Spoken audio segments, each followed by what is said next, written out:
Hello po, good evening. Good evening. Ano pong pangalan mo? Reds po. Layo lang sa camera. Baka lang mamaya lumabas ka sa screen namin. Saglit lang, sir. Ang bilis naman. Ang bilis ng Ang bilis ng naman. panahon ngayon, no? Oo, kasi parang kailan bata. Tumawag. Nung araw, bata ka pa. Tumawag. Ngayon, matanda ka na. Oo nga po. Oo. Ay, ano po ba? Dito ka para magpapaline up ka? Wala kang asawa? Okay lang po kung meron na. Bakit ho? Wala kang asawa? Humina ang... Humina... Widow na po. Widow ka na? Ilang years ka na pong Opo, widow? 9 years. Oh, bakit ho namatay si mister mo? Disease. Anong klaseng disease? Heart? Ano po, diabetic. Ah, Diabetic po yun. okay. Matamis ka siguro magmahal. Ilan po anak ninyo? Dalawa lang. Okay. Ilang taon na ho? Yung panganay ko ay nag-pass away na rin Uy, last December 25. bakit? Ano din, diabetic din siya. Ay. Hindi na agapan. Ilang taon, ma'am? 26. Bata pa, 26, no? Lalaki? Babae po yung panganay ko. Oo, nakikiramay ako, ma'am, ha? Pero babae pa naman, no? Ano po yung malaki katawan? Mataba siya. Oh. So hindi siya aware na baka may lahi silang diabetes, no? Sa tatay niya, baka hindi niyo po pinapa-check up, general check up ba para makita kung mataas ba yung sugar.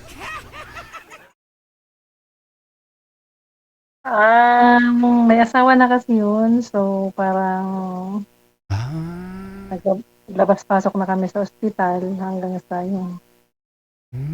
malayo bahay nila sa inyo. Bali, wala po kasi ako nung time na yun sa amin. Nasa Sa ibang bansa po ako. Nag-abroad po kayo na time. So yung anak mo ngayon lalaki, bunso. Bunso na lang. Ilang taon na po ngayon bunso mo? 24. Aha. So wala pa akong asawa. Wala pa po. So may apo po kayo dun sa una mong anak, panganay? Meron po. Ilan? Isa lang. Isa. Isang babae. Grabe, no? Walang pili po talaga, no? Yung mga disease, yung mga sakit ng ganyan, diabetes, no? High blood. Meron nga ho, high blood. 17 years old na, high blood na. Aha. So, 9 years na rin po kayong walang asawa. For good ka na po dito sa Opo. Pilipinas. Opo. Ayaw mo na bumalik ng abroad. Ayaw nang bumayag ng anak ko. Ayaw pumayag ng anak mo na babalik ka pa ng abroad. Oo. Ngayon po, ano pinagkakabalahan niyo po dyan? Trabaho mo? Wala po. Nasa bahay lang. May trabaho naman po yung anak mo. Engineer po yung anak Yung pangalawa. ko. Bulso. Ay, tutot. Tutot.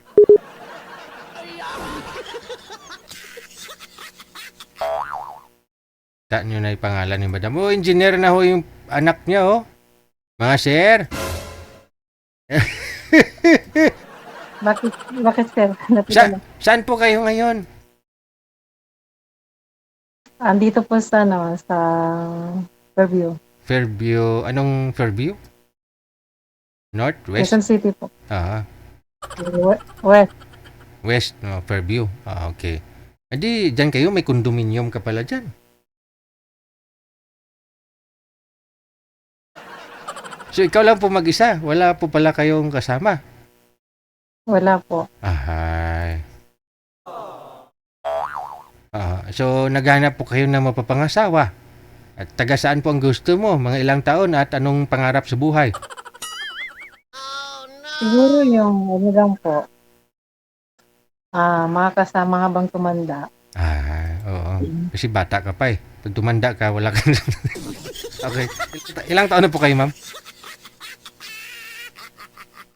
51. 51. Bata pa.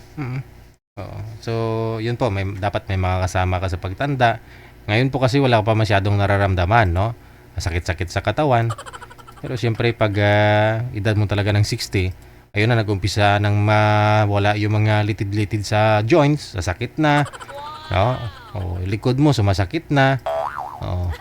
So, walang maglalagay ho ng, ng mga haplas-haplas sa likod.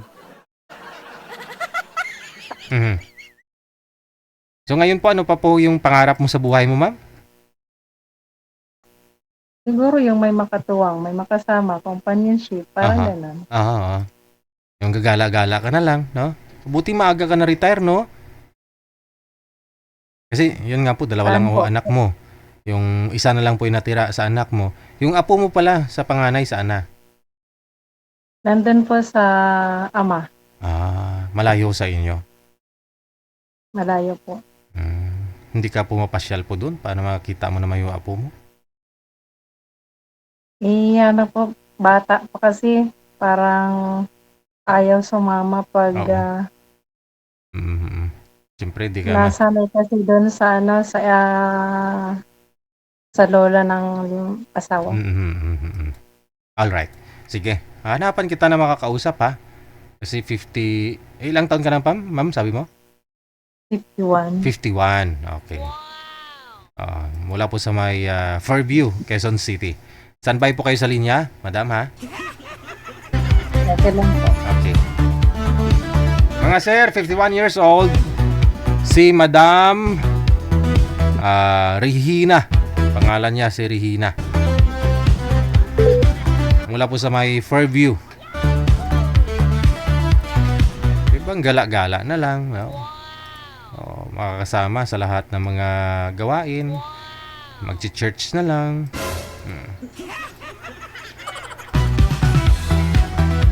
Magtutour.